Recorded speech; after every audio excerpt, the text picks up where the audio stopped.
Mosquée principale de Ndokpassi, une paix qui appelle dévotion à Allah. Allah le miséricordieux, celui qui a fait descendre le Coran, le livre saint où l'on trouve la Fatiha, la sourate de l'ouverture, incontournable, décryptage. La première des choses qu'on doit savoir, cette sourate est une sourate exceptionnelle dans le Saint-Coran. Le Coran a 114 sourates qu'on peut appeler par chapitre, mais en arabe on les appelle les sourates. Et chaque sourate a ses nombres de versets. Donc chaque chapitre a les nombres de versets. Et la sourate Al-Fatiha, l'ouverture ou bien la sourate, le prologue, a 7 versets. Mais c'est la première sourate du Saint-Coran. La deuxième sourate a 286 versets. Mais la première, elle a 7 versets qui commencent par Bada Ouzbillahi minash shaitanir rajim.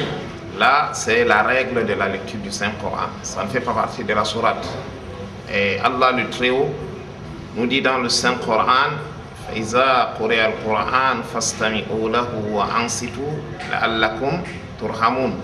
Si on lit le Saint-Coran, méditez, écoutez, peut-être la'allakum, peut-être Allah tabaraka wa ta'ala vous fera comprendre le sens, parce que le but de la révélation coranique c'est de comprendre le sens. La sourate Al-Fatiha commence par Alhamdulillahi Rabbil Alamin. Louange à Allah, Seigneur de l'univers. Louange à lui qui est le Seigneur de l'univers. Et après il nous répète Ar-Rahman Ar-Rahim, le tout miséricordieux, le très miséricordieux. C'est lui Allah. Ça, ce sont ses attributs. Maliki Yawmiddin. Et ça commence à devenir très sérieux. Allah nous dit, celui qui est le maître du jour de la rétribution. Maliki Yawmiddin.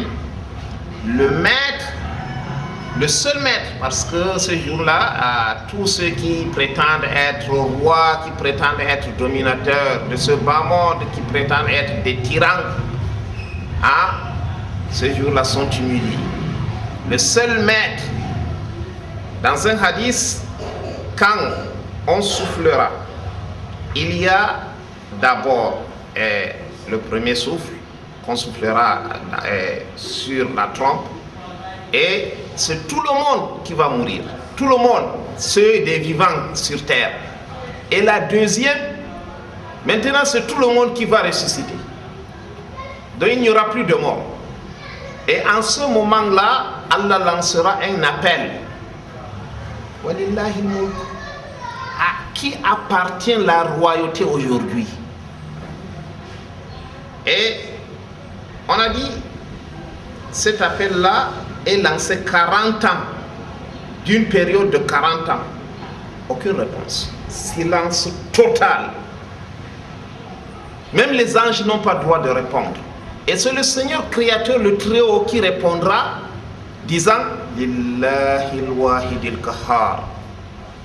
La royauté t'appartient au Seigneur de l'univers. Lillahi al-Wahid al-Qahhar. Le seul dominateur suprême. Et après, c'est lui qui est le maître du jour de la rétribution, Maliki Yawmiddin.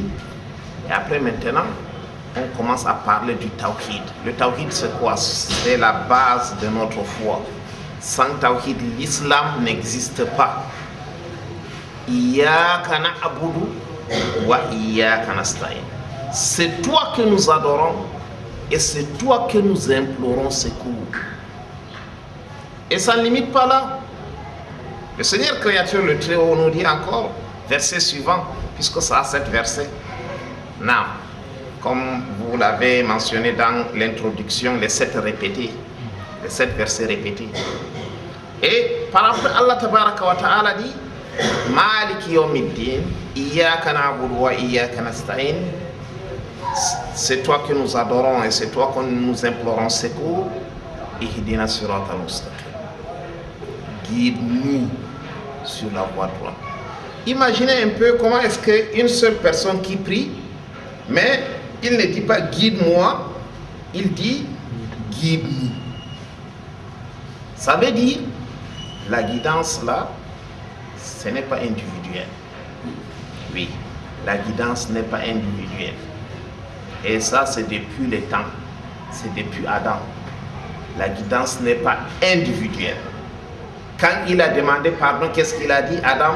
Il a parlé dans la singa, c'est-à-dire dans les termes du pluriel. Rabbana, Zalamna. Oh, notre Seigneur à nous deux, parce qu'ils étaient deux seulement. Puisqu'en arabe, si on commence à parler des, c'est en commençant par deux, trois personnes. Mais si c'est deux, c'est le pluriel, bien sûr. Deux personnes, c'est déjà le pluriel. Mais la prononciation, ce n'est pas comme si c'était trois personnes. À partir de trois jusqu'à l'infini, là alors on amène à le terme de nous.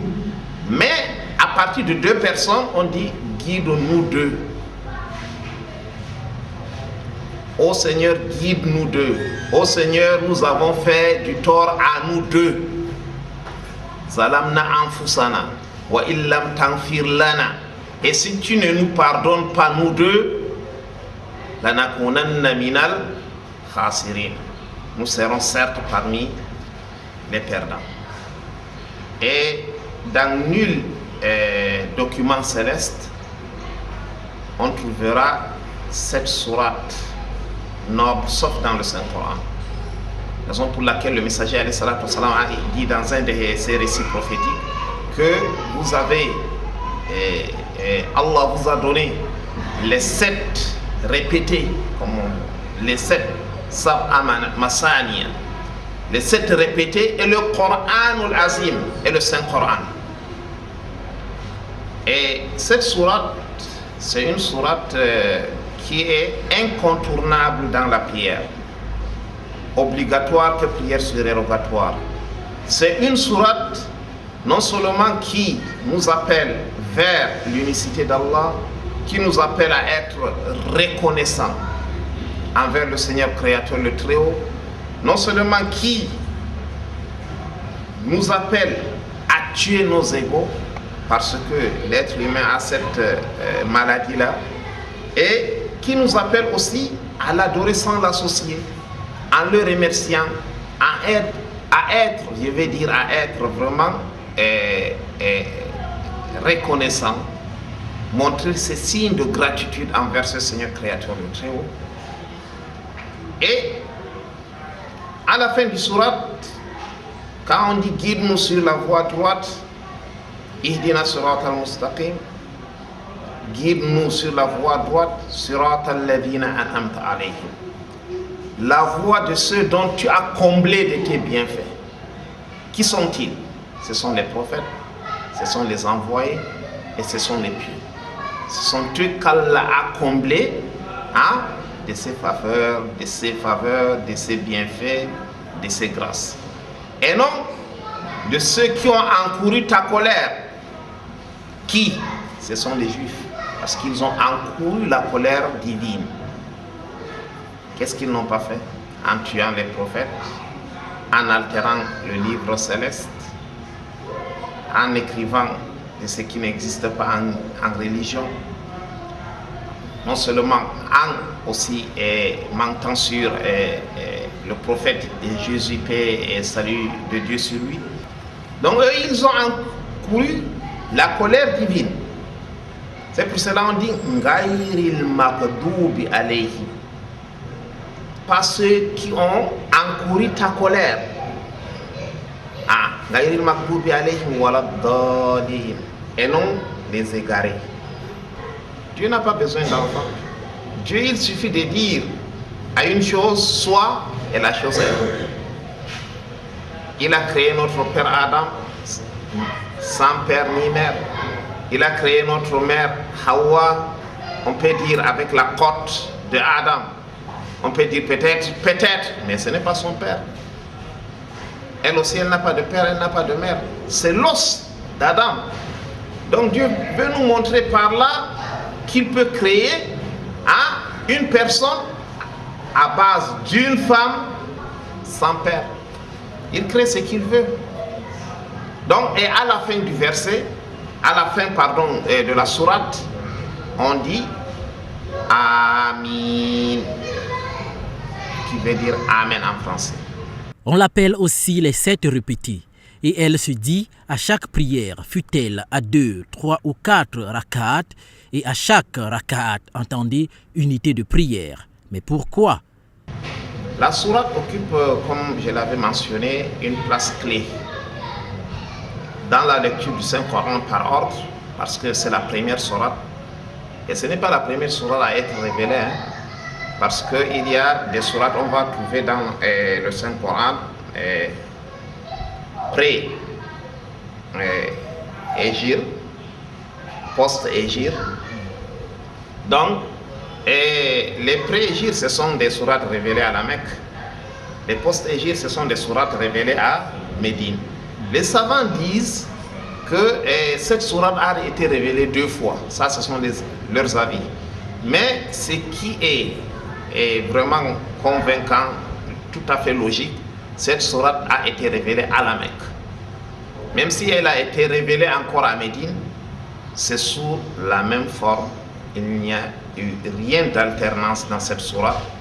Et la sourate al-Fatiha, c'est une sourate obligatoire dans une prière. Parce que la prière, c'est non seulement les actes, il y a la lecture, il y a les positions, il y a la méditation. Donc c'est une vie.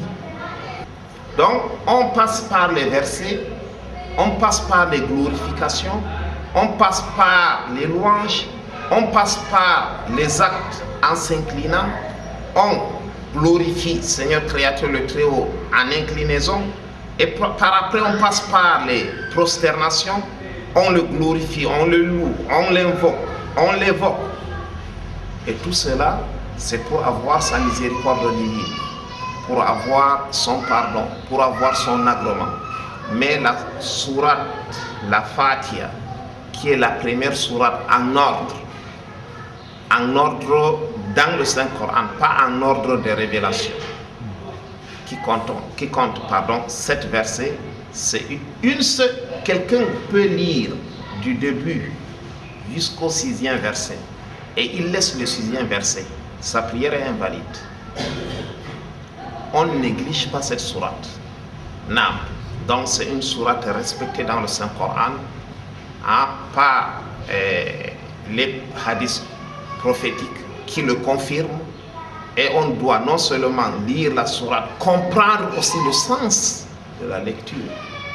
Parce qu'il ne suffit pas de répéter Alhamdulillahi Rabbil Alamin, Ar-Rahmanir Rahim, Maliki Yawmiddin, Iyyaka na'budu wa iyyaka nasta'in, Ihdinas siratal mustaqim, siratal ladzina an'amta alayhim, ghayril maghdubi alayhim waladdallin.